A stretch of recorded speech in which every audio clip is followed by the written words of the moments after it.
नमस्कार, आप सभी का स्वागत है मेट्रो सिटी समाचार मुंबई स्पेशल एपिसोड में। आज बात होगी वसई विरार नालासोपारा में हो रहे मर्डर्स की। जी हाँ, लगातार 3 दिन के अंदर 3 हत्याएं हुई हैं। अभी डिक्लेयर नहीं है। कल मोहक सिटी में एक ग्लास मिली नाले में। नालासोपारा के संतोष भवन में 16 तारीख को एक मर्डर हुआ जहां एक 16 साल के बच्चे की मौत हो गई जिसका नाम साहिल था। और आज सुबह सुबह वसई के गौराई पाड़ा इलाके में झाड़ियों के बीच कोयते से बेरहमी तरीके से बॉडी को बहुत तेजी से यानी क्रूरता से वार किया गया था और उसकी बॉडी मिली है। यानी बॉडी देखकर इस तरह लग रहा था कि कितनी क्रूरता से उसे मारा गया है। यानी वसई विरार में लगातार अपराध बढ़ते जा रहे हैं और अपराधियों में पुलिस का खौफ नहीं रह गया है, ऐसा लग रहा है। इन सभी मामलों की बात करेंगे और बात करेंगे बीएमसी चुनाव से पहले सरकार ने मुंबई को बड़ा तोहफा दिया है। जी हाँ, अब ऑटोमेटेड डोर लगने वाले हैं। यानी सभी मुंबई लोकल की जितनी भी ट्रेनें हैं सब पर एक दरवाजा लगेगा जो ऑटोमेटेड, जो एसी लोकल ट्रेन में होता है, और सभी को जल्द ही एसी में भी कन्वर्ट कर दिया जाएगा। इन खबर पे भी बात करेंगे। आइए देखते हैं एक एक करके सभी मुंबई महाराष्ट्र की बड़ी खबरें। पहली बड़ी खबर की बात करते हैं वसई विरार में हो रहे मर्डर की। पालघर जिले का वसई, आज वसई पूर्व के वालू क्षेत्र के गौराई पाड़ा इलाके में सुबह सुबह एक बॉडी मिली। कई लोगों ने पुलिस को सूचना दिया। फिर मौके पर वाली पुलिस स्टेशन की टीम पहुंची और वहां झाड़ियों में खून से लथपथ एक युवक, यानी उसकी उम्र देखकर लग रहा था कि वो 25 से 30 साल की उम्र है और ऐसा अनुमान लगाया गया। अभी तक उसकी पहचान नहीं हो पाई है कि वो कौन है। पुलिस इस मामले में आगे की जांच कर रही है और जो बॉडी मिली है उसके दाहिने हिस्से पर कोयते जैसे धारदार हथियार से 7 से 8 बार गंभीर तरीके से वार किए गए थे।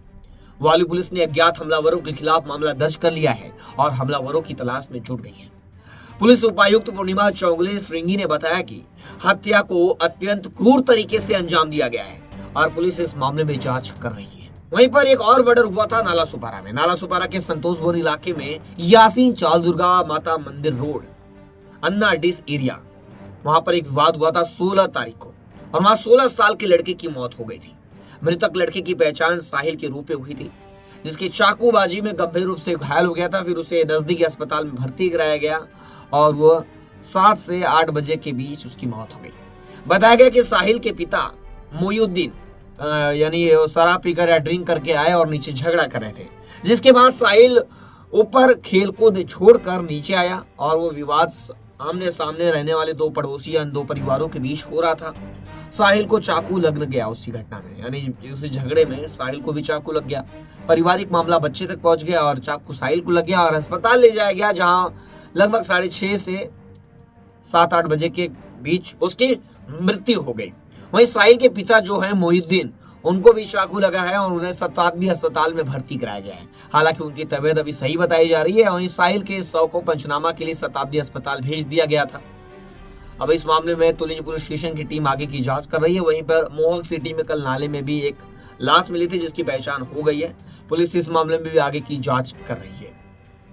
अब देखना यह होगा वसई विरार नालासोपारा में क्या पुलिस का खौफ कम हो गया है, क्योंकि एक के बाद एक नई घटनाएं हो रही है और पुलिस का कहीं भी खौफ नजर नहीं आ रहा है। अगर खौफ होता तो शायद इस तरह की हत्याएं नहीं होती। वहीं यहाँ के रहने वाले लोगों ने काफी गंभीर आरोप लगाया है। उन्होंने कहा है कि जगह जगह नशे के कारोबार हो रहे हैं। खुले में गुटखा बिक रहा है, गुटखा बैन है, गुटखा बिक रहा है। लोगों का कहना है कि हफ्ता लिया जा रहा है। जगह जगह नशे के अड्डे चल रहे हैं, हुक्का पार्लर्स चल रहा है, लेकिन पुलिस की कोई कार्रवाई नहीं हो रही है। लोगों में काफी आक्रोश है। छोटे छोटे बच्चे नशे के कारोबार पर बोल रहे हैं। उनका कहना है कि जगह जगह चिट्ठी वगैरह क्या होती है, ड्रग्स, ये सब बिक रही है, खुलेआम बिक रही है, लेकिन पुलिस की कोई कार्रवाई नहीं है। लोगों को पता है, नशा करने वालों को पता है, लेकिन पुलिस को नहीं पता है कि यहाँ नशा का कारोबार चल रहा है। वहीं बढ़ते हैं अगली बड़ी खबर की ओर। मुंबई बीएमसी चुनाव से पहले मुख्यमंत्री देवेंद्र फडणवीस ने बुधवार को बड़ा ऐलान किया। मुख्यमंत्री देवेंद्र फडणवीस के कार्यालय ने बुधवार की देर रात बताया कि मुंबई लोकल ट्रेन के बेड़े में 238 स्वचालित दरवाजा बंद प्रणाली से युक्त नई ट्रेनें खरीदी जाएंगी। यानी ऑटोमेटेड जो डोर सिस्टम होता है बंद होने का, वो लोकल ट्रेनों का वो खरीदा जाएगा। देवेंद्र फडणवीस ने कहा कि 132 मेल एक्सप्रेस ट्रेनों को और 3200 उपनगरीय लोकल ट्रेनों की क्षमता बढ़ाई जाएगी। साथ ही 7 उपनगरीय प्लेटफॉर्म का विस्तार किया जाएगा। मुख्यमंत्री ने बताया कि इन परियोजनाओं के तहत स्वचालित दरवाजा बंद प्रणाली से युक्त 238 नई ट्रेनें खरीदी जाएंगी। 120 एक्सप्रेस ट्रेनों को भी 3200 उपनगरीय लोकल ट्रेनों की क्षमता बढ़ाई जाएगी। बांद्रा में 3 नई पिंड लाइनें विकसित की जाएंगी। मुंबई सेंट्रल रेलवे स्टेशन पर 24 कोच ट्रेनों के लिए नया प्लेटफॉर्म यानी प्लेटफॉर्म विस्तार किया जाएगा। वहीं लोकमान्य तिलक टर्मिनस में डिपो का विस्तार होगा। इसके साथ ही कई प्रमुख स्टेशनों पर अतिरिक्त प्लेटफॉर्म भी बनाए जाएंगे। इसमें जोगेश्वरी में 2, दादर में 1, वसई रोड में 6, पनवेल में 5, कलम्बोली में 5, वहीं कल्याण में 6 और परेल में 6 अतिरिक्त प्लेटफॉर्म बनाए जाएंगे। सीएम देवेंद्र फडणवीस ने प्रधानमंत्री नरेंद्र मोदी और केंद्रीय रेल मंत्री अश्विनी वैष्णव का आभार जताते हुए कहा कि यात्रियों की सुरक्षा को सर्वोच्च प्राथमिकता देते हुए मुंबई में रेल सेवाओं की क्षमता बढ़ाने के लिए कई महत्वपूर्ण परियोजनाओं की शुरुआत की गई है। वहीं अगली बड़ी खबर की बात करें, जल्द ही मुंबई में बाइक टैक्सी चलना बंद हो सकती है क्योंकि स्टेट ट्रांसपोर्ट अथॉरिटी एग्रीगेटर कंपनियां यानी ओला, उबर, रैपिडो को दिया एक temporary bike taxi licence cancel कर सकती है। दरअसल मुंबई में एग्रीगेटर कंपनियों द्वारा अनधिकृत तरीके से बाइक टैक्सी चलाई जा रही है। इस वजह से एक महिला यात्री ने अपनी जान भी गंवा दी है, तो वहीं कई यात्री जख्मी हुए हैं और कई मामले छेड़छाड़ के भी आए हैं। इसी वजह से बुधवार को परिवहन मंत्री प्रताप सरनाईक ने इस मामले पर बैठक ली थी। बैठक के बाद उन्होंने बताया कि स्टेट ट्रांसपोर्ट अथॉरिटी एसटीए तीनों कंपनियों को जारी किए गए प्रोविजनल लाइसेंस रद्द करने पर आखिरी फैसला 2 दिनों में लेगी। ये कदम उन घटनाओं के बाद उठाया गया है जिससे बाइक टैक्सी सेफ्टी पर कई सवाल खड़े किए। हाल ही में कल्याण में एक बाइक टैक्सी सवार ने एक महिला पैसेंजर के साथ छेड़छाड़ की, दुष्कर्म करने की कोशिश की।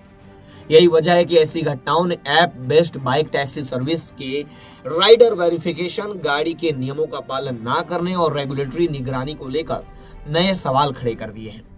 ट्रांसपोर्ट डिपार्टमेंट के वरिष्ठ अधिकारी ने बताया कि स्टेट ट्रांसपोर्ट अथॉरिटी, जो एडिशनल चीफ सेक्रेटरी ट्रांसपोर्ट के अंदर काम करती है, के पास लाइसेंस देने और लाइसेंस कैंसिल करने का कानूनी अधिकार है। सरनाईक ने एसटीए को रैपिडो, ओला और उबर के लिए दिए गए टेम्पररी लाइसेंस रद्द करने का प्रोसेस शुरू करने के निर्देश दिए हैं। आखिरी फैसला लेने के लिए अथॉरिटी की जल्द ही एक मीटिंग होनी है। अगर लाइसेंस रद्द हो जाते हैं तो इन एग्रीगेटर कंपनियों द्वारा चलाई जाने वाली बाइक टैक्सी सर्विस मुंबई और राज्य के दूसरे हिस्सों में बंद कर दी जाएगी, जिससे app based 2 wheeler taxi operation को झटका लगेगा, जिन्हें पहले भी रेगुलेटरी दिक्कतों का सामना करना पड़ा है। वहीं सबसे बड़ा सवाल रोजगार का है। किसी हजारों से सैकड़ों लोग इस बाइक टैक्सी से जुड़े हुए हैं, जिससे उनका घर चल रहा है। अगर ये बाइक टैक्सी बंद होती है तो वो बेरोजगार हो सकते हैं। कई लोगों के कमेंट्स आए, कई लोगों के मेल आए। अगली जो हमारा एपिसोड था पिछला, उसमें कई लोगों ने सवाल किया कि क्या बाइक टैक्सी बंद करना ऑप्शन है। उन्होंने कहा कि इससे कई लोगों का परिवार चल रहा है। बाइक टैक्सी के जरिए सैकड़ों से हजारों लोग अब इस पर निर्भर हो चुके हैं, इसकी इनकम पे। तो क्या इसे बंद करना सही है, या जो अपराध कर रहे हैं, जो कानून व्यवस्था है, उसे सही करना चाहिए, और जो भी वेरिफिकेशन है, जो राइडर हैं, जो बाइकर्स हैं, जो चला रहे हैं रैपिडो, ओला में, उनका वेरिफिकेशन सही तरीके से करना चाहिए। अब इस मामले पर देखते हैं सरकार 2 दिनों में क्या फैसला लेती है, यानी जो अथॉरिटी है वो क्या फैसला लेती है। अगली बड़ी खबर है, ट्रेन में बिना टिकट यात्रा करते पकड़े तो गए होंगे और जुर्माना भी लगा होगा। ये तो आपने सुना ही होगा और देखा भी होगा और पकड़ाए भी होंगे।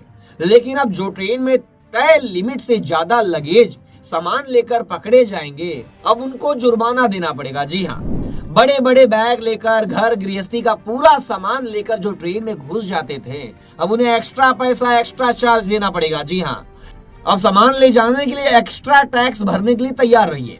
आप कहोगे पुराना नियम है, फिर बता रहे हैं। ट्रेन में लगेज की लिमिट तो कब से है, नया क्या है, इसमें आप कहेंगे।